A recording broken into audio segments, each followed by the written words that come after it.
Narito ang mga pangunahing balita sa loob at labas ng bansa. Tinagid at kinalap ng Agila News Team. Agila Balita.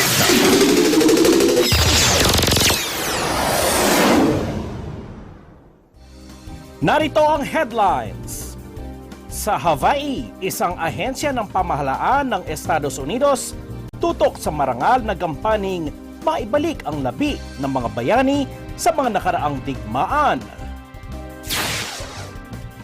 Sa Washington, D.C., Kalayaan 2019, ang pagdiriwang ng 121 anibersaryo ng kasarinlan ng Pilipinas kasama ang mga kaibigan, konsyerto at syempre kainan.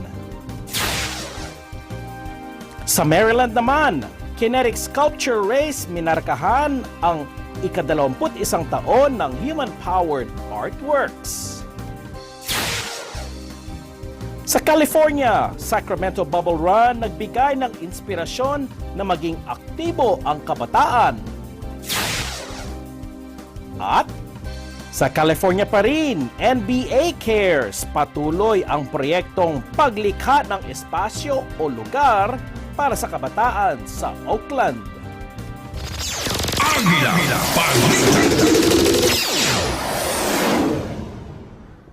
Magandang araw sa inyong lahat. Ako si Alfred Acenas at ito ang Agila Balita, sumasahing papawid mula sa aming studio dito sa Hawaii. Agila Balita.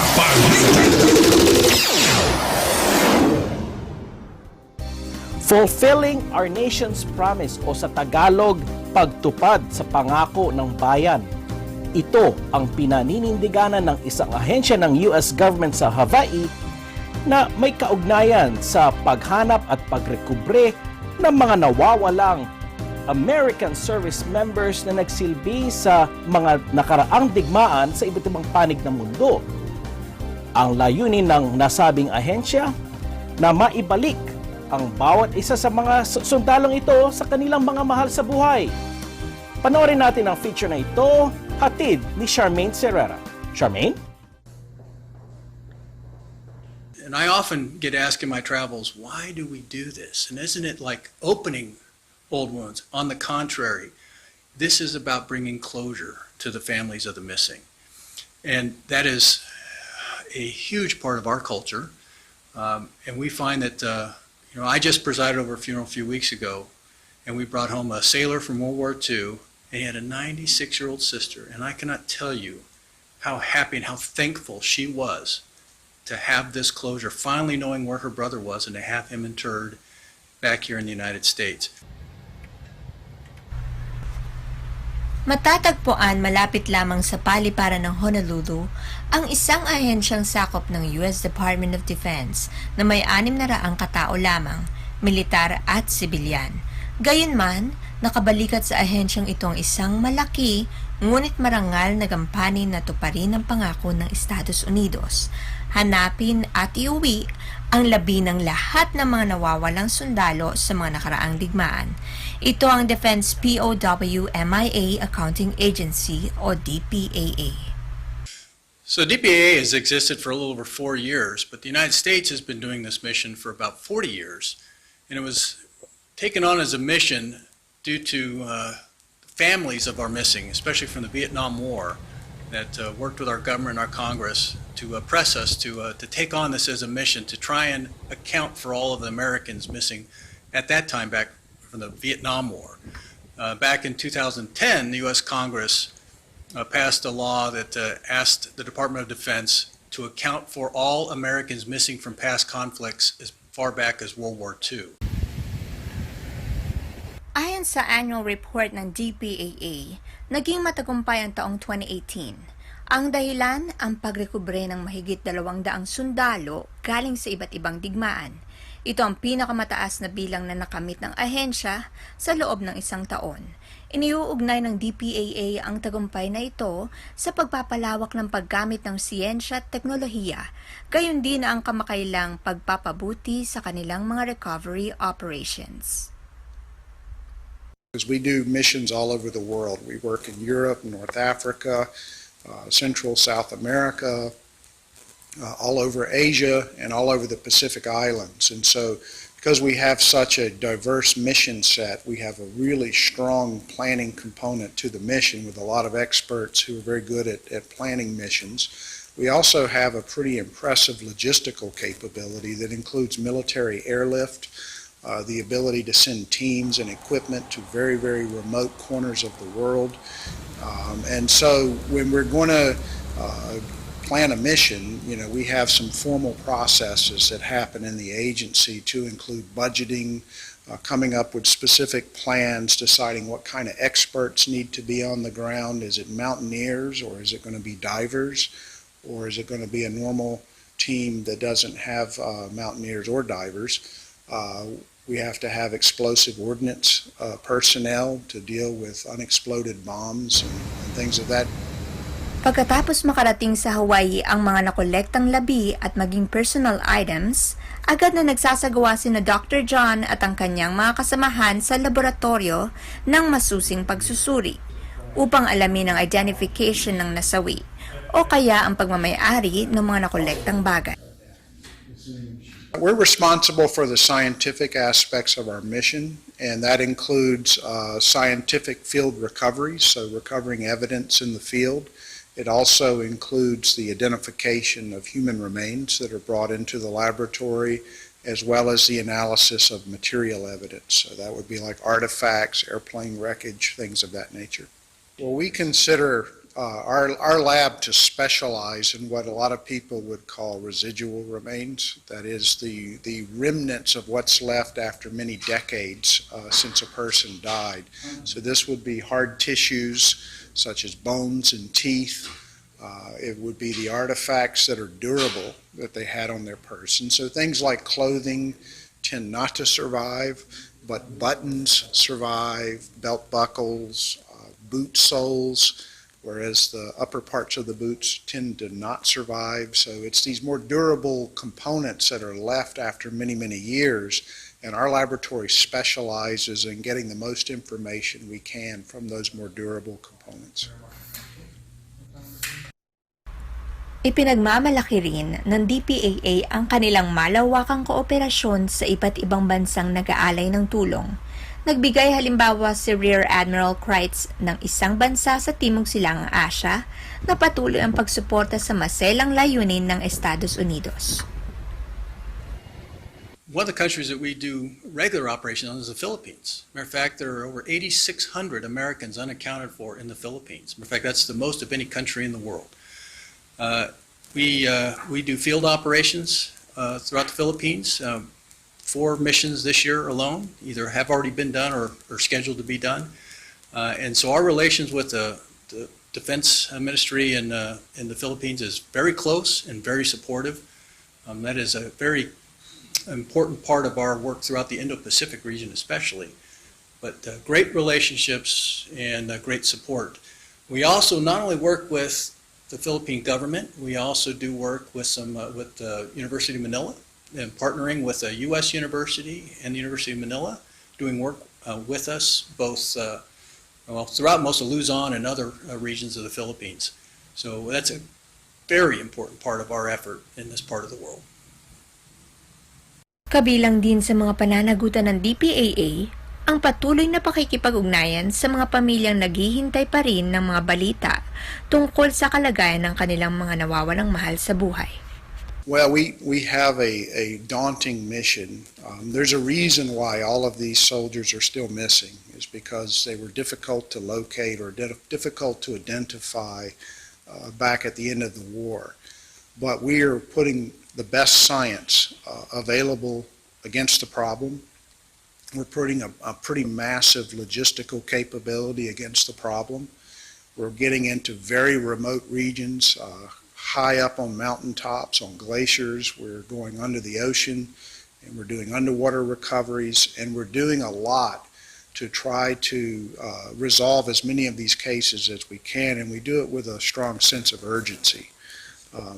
We know that for the families that are waiting, it can't possibly be fast enough, but we do have a strong sense of urgency in what we do. One of our core missions is to communicate with the families of the missing, veteran service organizations, family support organizations, other government entities. So we do put a lot of effort into providing regular family member updates, where we go visit different cities around the United States each year. And the services have casualty offices that assist us and are part of this effort, and they reach out to next of kin of missing in action in the area where we're going to go do briefings. And family members are able to come and get updates on their fallen and on our program overall. So we can provide them the latest and where we're at in terms of research, how we do a scientific analysis. They can learn about their loved one's case itself specifically. So that is a big part of our outreach to families. We also have a very large web presence. Also opportunities such as this to share our mission and our efforts with audiences is very important to us. We can never get enough information out to the family, so it is a very big part of our mission. Kasama sa mga nakaraang digmaan ay ang ikalawang digmaang pandaigdig, mga naging digmaan sa Korea at Vietnam, Cold War, Operation Desert Storm noong dekada ng 20 at Operation Iraqi Freedom. Ang mga karagdagang impormasyon tungkol sa DPAA ay matatagpuan sa www.dpaa.mil. Mula sa Hawaii, ako si Charmaine Serrera, 1 with 25. Maraming salamat, Charmaine. Sa Washington DC naman tayo, kung saan ipinagdiwang kamakailan ang ika-121 anibersaryo ng kalayaan ng Pilipinas na isinagawa sa Philippine Embassy sa Washington.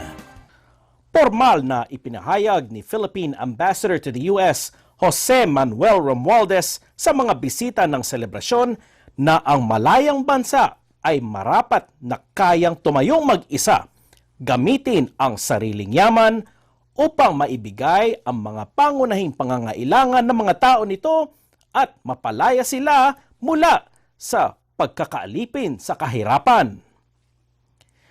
Bilang guest of honor sa nasabing pagdiriwang, pahayag naman ni U.S. Undersecretary of State for Management Brian Bulatao na ang Pilipinas at Estados Unidos ay may mahabang kasaysayan na at iniuugnay ng pagkakaibigan at demokrasya.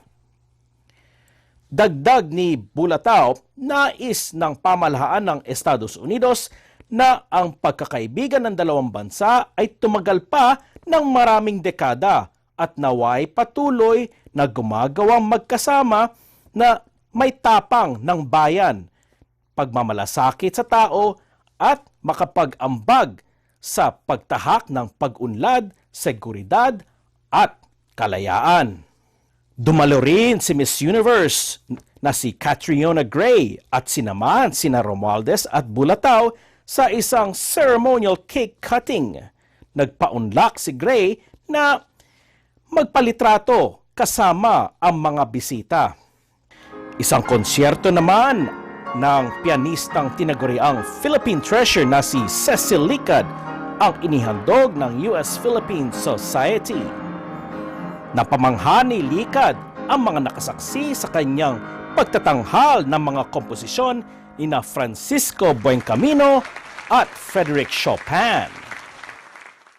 Susunod, sa Maryland, Kinetic Sculpture Race minarkahan ang ika-21 taon ng Human-Powered Artworks.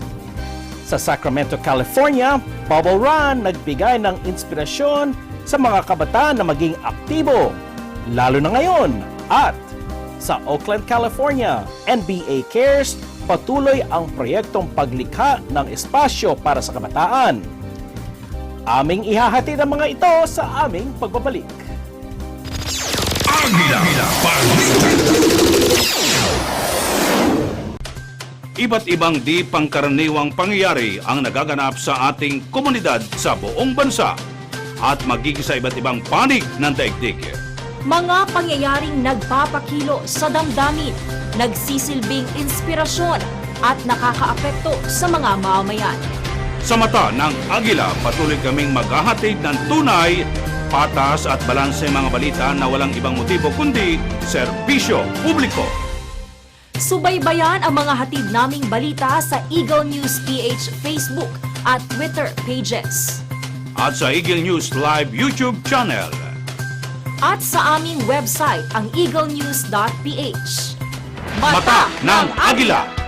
Lunes hanggang Biyernes alas 6 hanggang alas 7:30 ng gabi. Agila Balita, Lunes hanggang Biyernes, alas 7:30 hanggang alas 8 ng umaga.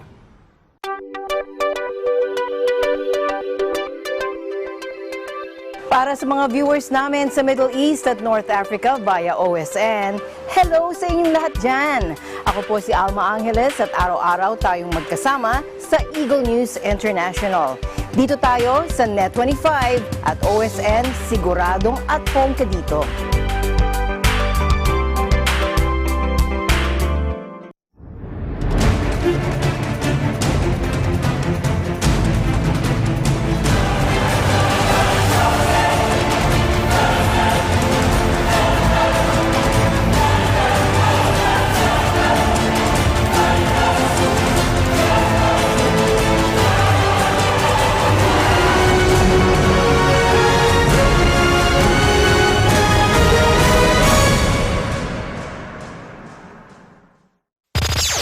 Agila Balita.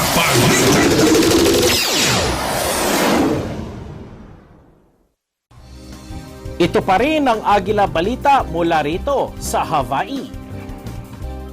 Hatid ng American Visionary Museum sa Baltimore, Maryland, ang malahiganting human-powered artworks na nagsipagpasikat sa isinagawang kinetic sculpture race.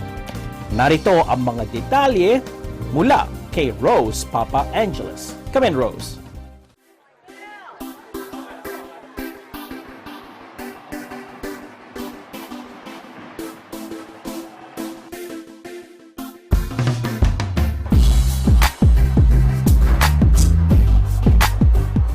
Ang mga sasakyang ito ay tunay namang nakawiwiling panoorin. Simple man o pinaghusayan ng pagkakayari, lahat ay human-powered. Umulan man o umaraw, iba't ibang klase ng mga manlilikha o kinerenauts ang tatahak sa 14 na milyang racing track. Mula sa konkretong daan, patungo sa mabuhangin at maputik na pier, hanggang matapos sa highway dito sa Baltimore, Maryland. Ito ang kinetic sculpture race.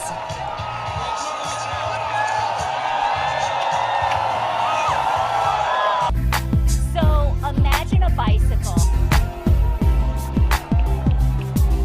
and then imagine a giant sculpture on top of it. Then races through the city of Baltimore, 15 miles. It must float over our inner harbor. In other words, it must be amphibious, exit the water, then through hill and dale, a mud pit, and a sand pit before crossing the finish line here.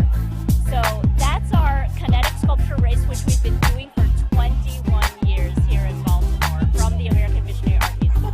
How long did it take you to build it? Definitely, I estimated the time I put into it. I would say it took us over 3 months, and part of that was conceptualizing, but we're very down to the wire on we're not here to win, we're just here to have fun. For us, this is just the most wonderful celebration of human diversity and human creativity, and we make sure we make it every year. We just love it. Ours is the Shark Tank, so we built it 12 years ago. It's powered by 8 people and driven by 1, and it's built from an old Suzuki Samurai, 1987 Suzuki Samurai. Transmission, drivetrain. Too long. It was probably a 4-month build 12 years ago. It's gonna be a win. We're going for mediocrity. Isa sa mga 25 iskultor ay makakatanggap ng pinakahahangad na ACE Award kung saan isang mabagsik na hurado ang nagbabantay ng bawat ilang galaw. Ito rin ay isang pagkakataon upang maging bahagi ng Kinetic Grand Championship sa California bilang kinatawan ng East Coast. Ngunit para sa Kinerenauts man o sa mga manonood, manalo man o matalo, babalik at babalik pa rin sila upang minsan pang maranasan ang saya na dulot ng kinetic engineering. Mula sa Kinetic Sculpture Race dito sa Baltimore, Maryland, ito po si Rose Papa Angeles, 1 with 25. Salamat ng marami, Rose. Para sa listahan ng mga tumanggap ng award, bisitahin ang kanilang website, kineticbaltimore.com. Mula sa Maryland, pumunta naman tayo sa Sacramento, California, kung saan ibang klaseng paligsahan naman ang naganap. Narito si Agila reporter Rabina Taloy. Rabina?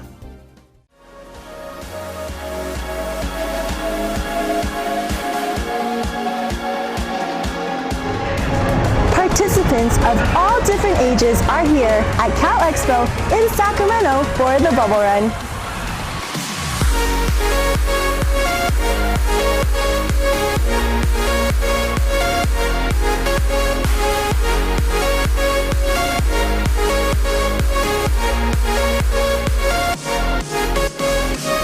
What better way to kick off the summer than to go outside for this fun and clean run? More than 17,000 participants have shown up to support different charities in the community and to spend time with their friends and family. So, you mentioned that it's your second time, so what made you want to come again for this year? The exercise and the bubbles, mostly the bubbles. The green bubbles. I knew you were going to say that. Friends and all the bubbles. Bubbles, friends, and company. Yes, yes. Always had fun. I think helping with charities is nice because I like supporting people who have cancer because they need help because they have something. And I support people that have like some hard things, and I like helping them so they could have a better life. It's great. You know, we're all nurses, so we believe in like supporting and helping a good cause. So we're here to support. I didn't know that this one was for charity, but it was a lot of fun. Yeah. Family that adopted you. Yeah, getting lost wasn't fun. Half an hour wasn't fun. But these guys are my friends, and I love them. My name is Brogue Starrett. I'm the founder of the Bubble Run. We started off the year with about 140 different events that we do throughout the country. Bubble Run has about 40 events itself. We actually have a Bubble Run happening in Washington, D.C. right now as well. So yeah, we have about 140 events a year that we do around the country, and it's all for a great cause. So the charity that we have involved right now, it's our national charity partner called One Wish, and we donate $1 per registration throughout all of our brands, not just Bubble Run, to One Wish. And One Wish helps with childhood cancer and other childhood diseases. So this year we've contributed over $1 million just in 2019, and we're only 6 months into the year, so it's been a great partnership. So Bubble Run was really created out of trying to get kids off the couch, showing kids that exercise can be fun, and you know, you add colored bubbles into it and you're pretty much grand slam getting the kids out. You know, it's important, you know, for the families to come out to teach their kids, you know, a good be a good role model in fitness and getting them going at a young age, but then also giving back to local communities and giving back to the charities that are helping a lot of kids around the world. Yeah. From the Bubble Run here in Sacramento, California, I'm Rabina Taloy, 1 with 25. Salamat ng marami, Rabina. Sa Oakland, California, upang alalayan ang mga kabataan sa pag-abot ng kanilang pinapangarap sa buhay, patuloy ang programa ng NBA Cares na lumikha ng ligtas na lugar sa pagtuklas ng kalaman at pati na sa paglalaro. Agila reporter Jaina Palasigi nagbabalita. Before heading to the floor for Game 4 at the NBA Finals, the Golden State Warriors invest time in their community by joining in the celebration of the new NBA Cares Learn and Play Zone at the Ira Jenkins Recreation Center. For the 5th straight year, the NBA has dedicated a center in Oakland, California, continuing with the tradition of building stronger and safer communities. The NBA and Oakland family banded together to champion the importance of raising youth to be excited about learning and playing. NBA Cares creates spaces for children that motivates them to develop their passions at a young age and grants opportunities for youth to reach their goals. In partnership with Kaiser Permanente, State Farm, and other generous sponsors, 4 newly renovated spaces were unveiled for the community to learn and play. These rooms included a multi-purpose room, game room, study room, and computer room, all decked out in blue and yellow, featuring some of the center's favorite Warrior players on the wall. Youth will be able to use these spaces to participate in self-love dances, read with therapy animals, learn to cook their own healthy meals, conduct science projects, and so much more. Again, I challenge you all to make the best use of this as you possibly can. I challenge you all and to just continue to be a better you. And I want to encourage you all to strive for whatever dream it is that you have, whether it's getting to the NBA, whether it's being the next commissioner of the NBA, whether it's being, the executive director of the NBA Players Association, whether it's having a dream of being Rick Welts and being the president of the Golden State Warriors, whatever it is, you can do it. Because what you also got to remember is Adam Silver was the same kid that sat here. And Steph Curry was the same kid that sat here and listened to someone speak. So go after your dreams, continue to work hard. The players joined in all the fun during the grand opening of the new spaces. Draymond took it to the gym to learn self-defense, while Alfonso McKinney took a seat to read in the library with youth and therapy animals. Damian Jones got into action with a science experiment where everyone learned how to make their own colorful and messy slime. The Ira Jenkins Recreation Center has a long-standing relationship with the Warriors, having participated in the Junior Warriors Basketball League for over a decade.